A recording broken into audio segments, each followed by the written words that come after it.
नमस्कार, मैं अश्विनी वानखड़े। स्वागत है आपका कृषि न्यूज में। आइए नजर डालते हैं इस वक्त की कृषि से जुड़ी सबसे बड़ी खबरों पर। रुक करते हैं पहले हेडलाइंस की ओर। जला दिया गया फार्म, फिर भी नहीं मानी हार। मशरूम की खेती कर बिहार की महिला ने किया कमाल। किसानों के लिए खुशखबरी, डेयरी और फार्म का बिजनेस करने के लिए मिल रही 33% की सब्सिडी। गंभीर बीमारियों के खिलाफ असरदार है कठिया गेहूं, ओडीओपी में शामिल करने की उठी मांग। कृषि मंत्री ने दी किसानों को राहत, सरकारी योजनाओं से हो रहा जमीनी काम। यूपीएल ने कपास के किसानों को शिक्षित करने के लिए उठाया कदम। अब खबरें विस्तार से। गांव में खेती के बाद पशुपालन आय का सबसे बड़ा सोर्स माना जाता है। सरकार डेयरी के विकास के लिए समय समय पर नई स्कीमें लाती रहती है और इसी कड़ी में dairy entrepreneurship development scheme launch की गई है, जिसके तहत सरकार किसानों को डेयरी स्थापित करने के लिए नाबार्ड के माध्यम से 33% तक की सब्सिडी देती है। और इस योजना के लिए किसान, व्यक्तिगत उद्यमी और गैर सरकारी संगठन, कंपनियां, संगठित और असंगठित क्षेत्रों के समूह, संगठित क्षेत्र के समूह में स्वयं सहायता समूह और इसी के साथ डेयरी सहकारी समितियां और दुग्ध संघ आवेदन कर सकते हैं। देश में किसानों के बीच मशरूम की खेती को लेकर काफी लोकप्रियता बढ़ गई है। किसान मशरूम की खेती कर कम वक्त में बड़ा मुनाफा कमा रहे हैं और ऐसे ही बिहार के दरभंगा जिले की महिला किसान पुष्पा झा ने सिर्फ मशरूम की खेती कर दोगुना मुनाफा कमाकर कमाल कर दिया है। साथ ही वे अपने इलाके में 20,000 से अधिक लोगों को मशरूम की खेती की ट्रेनिंग भी दे रही हैं। पुष्पा झा ने 50,000 की लागत के साथ मशरूम की खेती शुरू की थी। उन्होंने बताया कि ट्रेनिंग के दौरान उनके फार्म को आग लग गई और उसके बाद जब वो ट्रेनिंग से वापस आई तो उन्होंने फिर से फार्म तैयार किया। मुनाफे की बात करें तो पुष्पा झा लागत से 2 गुना मुनाफा हर साल कमाती हैं। एफएमसी कॉर्पोरेशन के director corporate affairs Raju Kapoor ने कृषि जागरण के ऑफिस का दौरा किया और साथ ही Krishi Jagran and agriculture world के founder and editor in chief MC Dominic और कृषि जागरण की डायरेक्टर शाइनी डोमिनिक से मुलाकात की। तो वहीं राजू कपूर ने कृषि जागरण के सभी जर्नलिस्ट के सवालों का जवाब भी दिया और कृषि क्षेत्र में महिलाओं की क्या भागीदारी है, इस विषय पर प्रकाश डाला। और अंत में कृषि जागरण के सीओओ डॉक्टर पीके पंत ने आभार प्रदर्शन किया।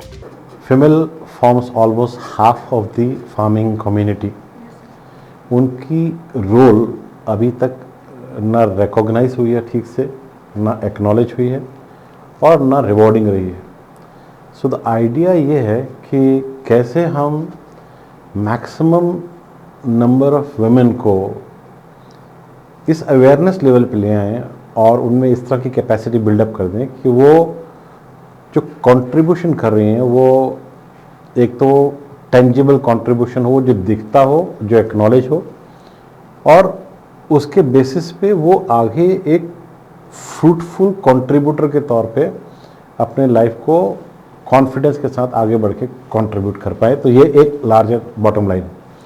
सो मैं ये सोचता हूँ कि आने वाला जो समय है उसमें जो वुमेन के रोल है उसको एक्नॉलेजमेंट मिलेगी, डेफिनेटली मिलेगी, बिकॉज वो कंट्रीब्यूशन बहुत बड़ा है उनका। सो मैं ये सोचता हूँ कि उनको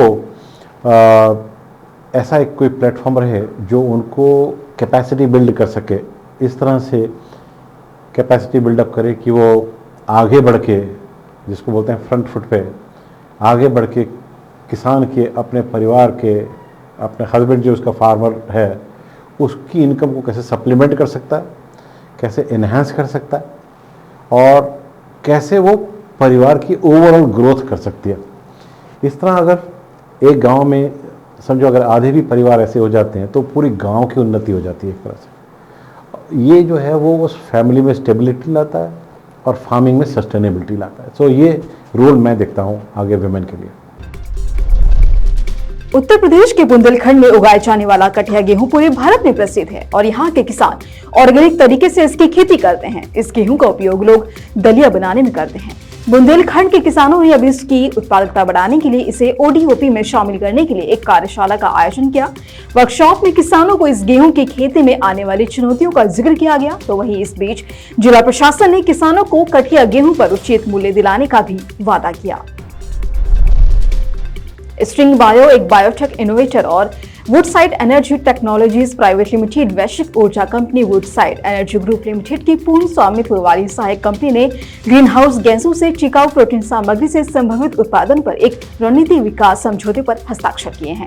समानांतर रूप से वुडसाइड ने स्ट्रिंग के मीथेन आधारित प्रौद्योगिकी प्लेटफॉर्म को और विकसित करने के लिए स्ट्रिंग की श्रृंखला बी इक्विटी वृद्धि में निवेश की घोषणा की है, जो पूर्ववर्ती शर्तों के अधीन है।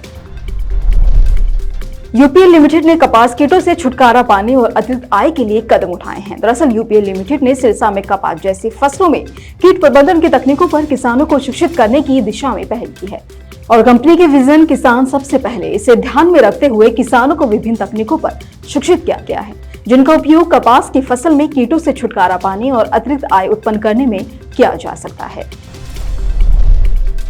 बाड़मेर जैसलमेर लोकसभा सांसद और केंद्रीय कृषि एवं किसान कल्याण राज्य मंत्री कैलाश चौधरी 3 दिवसीय तेलंगाना दौरे पर हैं। प्रधानमंत्री नरेंद्र मोदी के नेतृत्व में केंद्र सरकार के 8 वर्ष पूर्ण होने के उपलक्ष्य और भारतीय जनता पार्टी की लोकसभा प्रवास योजना के तहत राज्य के नलगोंडा क्षेत्र के विभिन्न स्थानों पर पहुंचकर केंद्रीय मंत्री कैलाश चौधरी ने मोदी सरकार की जन कल्याणकारी योजनाओं के लाभार्थियों और स्थानीय बीजेपी कार्यकर्ताओं से संवाद किया। कैलाश चौधरी ने केंद्रों के कर्मचारियों और सुविधाओं का लाभ उठा रहे संबंधित लाभार्थियों से संवाद कर आवश्यक जानकारी प्राप्त की। उन्होंने कहा कि आमजन फ्री राशन तथा सस्ती दवाएं उपलब्ध कराने के लिए केंद्र सरकार अनेक प्रयास कर रही है। प्रधानमंत्री जन औषधि एवं प्रधानमंत्री जन औषधि केंद्र और प्रधानमंत्री गरीब कल्याण योजना भी इसी प्रयास का हिस्सा है। प्रधानमंत्री मोदी के नेतृत्व में केंद्र सरकार की योजनाओं के केंद्र बिंदु में हमेशा गांव का गरीब किसान ही होता है। कृषि मंत्री लालचंद कटारिया ने जयपुर के सीसी रोड स्थित कार्यालय में बेंगलुरु से आए नए कृषि उपकरण ड्रोन का उद्घाटन किया। ये ड्रोन किसानों के लिए वरदान साबित होगा और इस ड्रोन के जरिए राजस्थान के रेगिस्तान इलाकों में बीज डाले जाएंगे और फसलों पर कीटनाशक का छिड़काव किया जाएगा। और इसी क्रम में आधुनिक उपकरणों से कृषि को बढ़ावा देने के लिए सरकार ड्रोन जैसे उपकरणों के जरिए राज्य के किसानों की उपज 2 गुना से अधिक करना चाहती है। उल्लेखनीय है कि खरीफ के सीजन में किसानों को 21 लाख से अधिक मिनी किट सेट्स भी वितरित किए जाएंगे। तो वहीं हाल ही में पीएम किसान की 11वीं किस्त 31 मार्च 2022 को पीएम मोदी द्वारा जारी की गई थी। ये 11वीं किस्त अप्रैल से जुलाई 2022 की अवधि की थी। तो वहीं अब 12वीं किस्त 2022 के अगस्त से नवंबर के बीच जुटाई जा रही है। जानकारी के अनुसार किसानों को 12वीं किस्त 1 सितंबर साल 2022 को मिल सकती है।